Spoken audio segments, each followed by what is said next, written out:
السلام عليكم ورحمة الله وبركاته. بسم الله الرحمن الرحيم. الحمد لله رب العالمين وصلى الله وسلم وبارك على سيدنا محمد وعلى آله وصحبه ومن تبعهم بإحسان إلى يوم الدين. أما بعد. പ്രിയമുള്ളവരെ, വിശുദ്ധ റമദാനിൽ നമ്മൾ ഏറ്റവും കൂടുതൽ വർദ്ധിപ്പിക്കേണ്ട സുന്നത്തുകളിൽ മറ്റൊന്നാണ് ഖുർആൻ പാരായണം വർദ്ധിപ്പിക്കുക എന്നത്.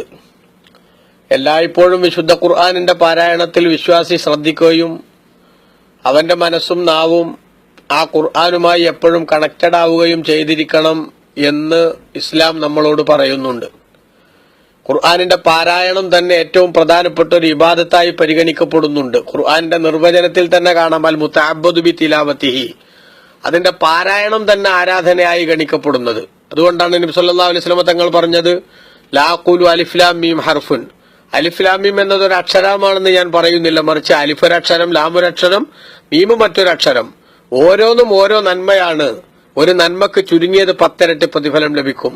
അപ്പൊ ഖുർആനിലുള്ളതെന്ന നിലക്ക് അലിഫ് ലാം മീം എന്ന 3 അക്ഷരം ഒരാൾ ഉച്ചരിക്കുമ്പോൾ 30 നന്മക്ക് അവൻ അർഹനാകുന്നുണ്ട്.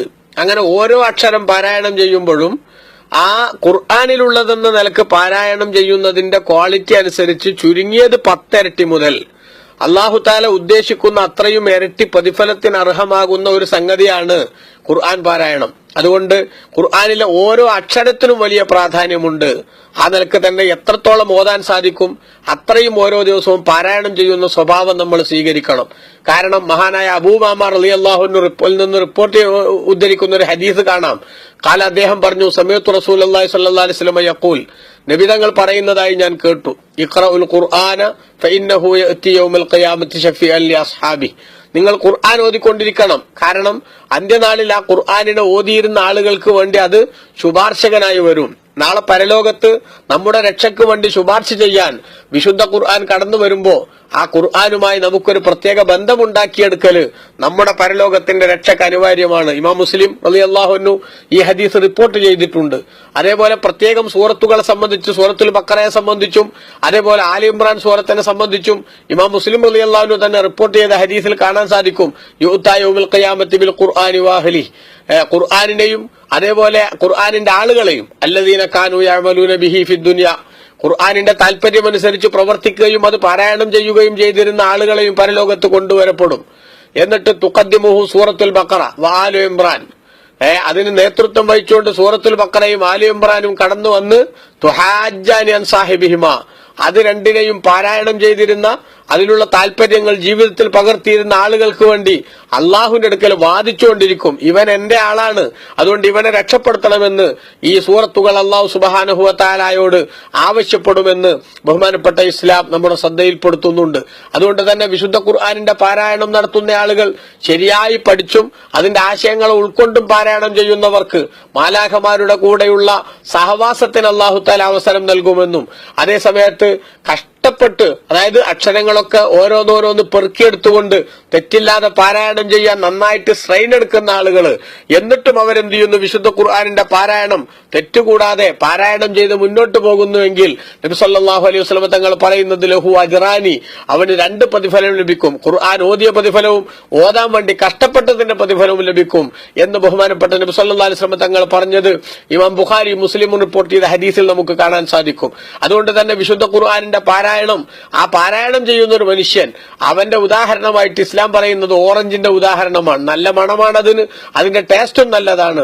അതേസമയത്ത് ഖുർആൻ ഓതാത്ത വിശ്വാസിയാണെങ്കിൽ അവന് കാരക്കയുടെ ഉദാഹരണമാണ് പറയുന്നത്. അതായത് അതിന്റെ വാസനയൊന്നും രസമല്ല, അതേസമയത്ത് അതിന്റെ ടേസ്റ്റ് അത് നല്ല മധുരമുള്ളതാണ്. എന്നാൽ ഖുർആൻ പാരായണം ചെയ്യുന്ന ആ കപടവിശ്വാസിയുടെ ഉദാഹരണം റൈഹാൻ പുഷ്പം പോലെയാണ്, നല്ല മണമുണ്ട്, പക്ഷെ അതിന്റെ ടേസ്റ്റ് കയ്പാണ്.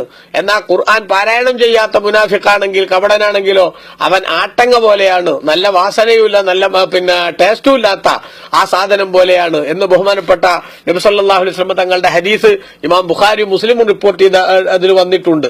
അതുകൊണ്ട് തന്നെ ഓരോ ദിവസവും വിശുദ്ധ ഖുർആനിന്റെ പാരായണത്തിന് നമ്മൾ ഒരുപാട് സമയം കണ്ടെത്താൻ വേണ്ടി ശ്രദ്ധിക്കണം. ഖുർആൻ ഓതിക്കൊണ്ടിരിക്കുന്ന ആളുകൾ, അവർക്ക് വലിയ പ്രതിഫലം ബഹുമാനപ്പെട്ട ഇസ്ലാം പറഞ്ഞിട്ടുണ്ട്. അവരുടെ അടുത്ത് അള്ളാഹുവിന്റെ പ്രത്യേകമായ സമാധാനം ഇറങ്ങി വരുമെന്ന് ഇസ്ലാം നമ്മുടെ ശ്രദ്ധയിൽപ്പെടുത്തുന്നുണ്ട്. നിങ്ങൾ നോക്കൂ, ഖുർആൻ പാരായണം ചെയ്യാത്ത വീട്, അതേപോലെ തന്നെ ഖുർആൻ പാരായണം ചെയ്യാത്ത മനുഷ്യൻ, അവരൊക്കെ പൊളിഞ്ഞ് തകരാറായി പോയ വീട് പോലെയാണ് എന്ന് നബി സല്ലല്ലാഹു നിങ്ങളുടെ ഹദീസ് ഇബ്നു അബ്ബാസ് റളിയല്ലാഹു അൻഹു ഉദ്ധരിക്കുന്നുണ്ട്. ഇന്നല്ലദീ ലൈസ ഫീ ജൗഫിഹി ശൈഉൻ മിനൽ ഖുർആൻ, ഖുർആനിൽ നിന്നൊന്നും മനസ്സിലില്ലാത്തവൻ കൽ ബൈത്തിൽ ഖരിബി, തകർന്നു പോയ വീട് പോലെയാണ് എന്ന് ബഹുമാനപ്പെട്ട ഇസ്ലാം പറയുന്നുണ്ട്. അതുപോലെ നിങ്ങൾ നോക്കൂ, മഹാനായ അബ്ദുല്ലാഹ് ഇബ്നു അംർ ഇബ്നു അസ് റളിയല്ലാഹു അൻഹുവിൽ നിന്ന് നിവേദനം ചെയ്യപ്പെടുന്ന ഹദീസ് കാണാം. നബി സല്ലല്ലാഹു അലൈഹി വസല്ലം തങ്ങൾ പറഞ്ഞതായി അദ്ദേഹം പറയുന്നു, യുഖാലു ലി സാഹിബിൽ ഖുർആൻ, ഖുർആനിനെ പാരായണം ചെയ്തിരുന്ന ഖുർആനിന്റെ ആളോട് പരലോകത്ത് പറയപ്പെടും, ഇഖ്റ വർത്തഖി, നീ ഓതിക്കോ കേറിക്കോ, വറത്തിൽ കമാ കുന്ത തുറത്തിലു ഫി ദുനിയ, ഭൗതിക ലോകത്ത് നീ സാവധാനം ഖുർആൻ പാരായണം ചെയ്തിരുന്നത് പോലെ ഇവിടെയും നീ പാരായണം ചെയ്തോളൂ. ഫൈന്ന മൻസില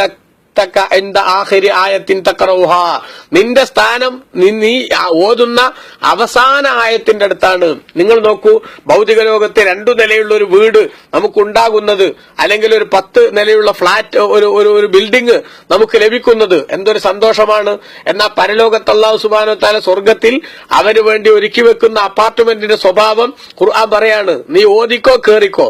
ഓരോ പാരായണം ചെയ്യുമ്പോഴും അവനിങ്ങനെ പുതിയ പുതിയ തട്ടുകളിലേക്ക് കയറിപ്പോകാൻ അവസരമുണ്ടാകും.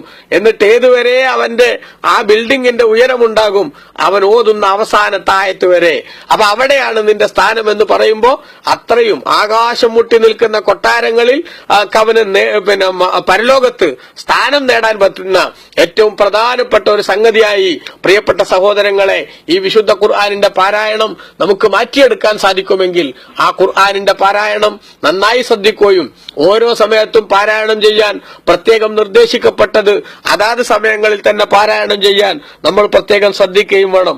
ഉദാഹരണമായി നിങ്ങൾ നോക്കൂ, ബഹുമാനപ്പെട്ട നബി സല്ലല്ലാഹു അലൈഹി വസല്ലമ തങ്ങളുടെ ഹദീസുകൾ വിശദീകരിച്ചുകൊണ്ട് ബഹുമാനപ്പെട്ട പണ്ഡിതന്മാർ ഉദ്ധരിച്ച് നമുക്ക് കാണാൻ സാധിക്കുമല്ലോ. ഓരോ മനുഷ്യനും എല്ലാ വെള്ളിയാഴ്ച ദിവസവും സൂറത്തുൽ കഹ്ഫ് ധാരാളം തവണ പാരായണം ചെയ്യൽ സുന്നത്താണ്. സൂറത്തുൽ കഹ്ഫ് ഒരു വെള്ളിയാഴ്ച ദിവസം പാരായണം ചെയ്താൽ അല്ലാഹു മാ ബൈനൽ ജുമുഅത്തൈനി, 2 ജുമുഅക്കിടയിലുള്ള എല്ലാ നിലക്കുള്ള ഈമാനികമായ പ്രകാശവും അവന്റെ പരിസരങ്ങളിൽ പ്രകാശിപ്പിക്കാൻ സാധിക്കും വിധത്തിലുള്ള ഒരു സുഹൃതമായി ബഹുമാനപ്പെട്ട ഇസ്ലാം അതിനെ കണക്കാക്കിയിട്ടുണ്ട്. അതുകൊണ്ട് തന്നെ ഓരോ സമയത്തും പാരായണം ചെയ്യേണ്ട സൂറത്തുകളെ, ആയത്തുകളെ പ്രത്യേകമായി നമ്മൾ മനസ്സിലാക്കുകയും അത് പാരായണം ചെയ്യുകയും മൊത്തത്തിൽ വിശുദ്ധ ഖുർആനിന്റെ പാരായണം ഖത്മ് തീർക്കുന്ന, ഖത്തം ഓതിയിട്ട് ആദ്യം മുതൽ അവസാനം വരെ ഓതുന്ന പരിപാടി അത് ഒരു 40 ദിവസത്തിൽ അധികം പോകാത്ത വിധത്തിലെങ്കിലും പാരായണം ചെയ്ത് തീർക്കാനുള്ള കടമ നമ്മൾ പാലിക്കണമെന്ന് ബഹുമാനപ്പെട്ട ഇസ്ലാം പഠിപ്പിച്ചിട്ടുണ്ട്. ഇൻഷാ അല്ലാഹ് ഓരോ ദിവസവും അതേപോലെ പ്രത്യേക സമയങ്ങളിലും പാരായണം ചെയ്യേണ്ട സൂറത്തുകളുടെയും ആയത്തുകളുടെയും വിവരണം നമുക്ക് അടുത്ത ക്ലാസ്സിൽ പറയാം. അല്ലാഹു സുബ്ഹാനഹു വ തആല നമ്മെ എല്ലാം നല്ലത് ഉൾക്കൊള്ളാനും ഖുർആൻ സാക്ഷി നിൽക്കുന്ന വിധത്തിൽ വിജയം വരിക്കുന്നവരിൽ ഉൾപ്പെടാനും പടച്ച റബ്ബ് തൗഫീഖ് നൽകുമാറാവട്ടെ. ആമീൻ. വസല്ലല്ലാഹു അലാ സയ്യിദിന മുഹമ്മദിൻ വആലിഹി വസഹ്ബിഹി അജ്മഈൻ വൽഹംദുലില്ലാഹി റബ്ബിൽ ആലമീൻ. വസ്സലാമു അലൈക്കും വറഹ്മത്തുള്ളാഹി.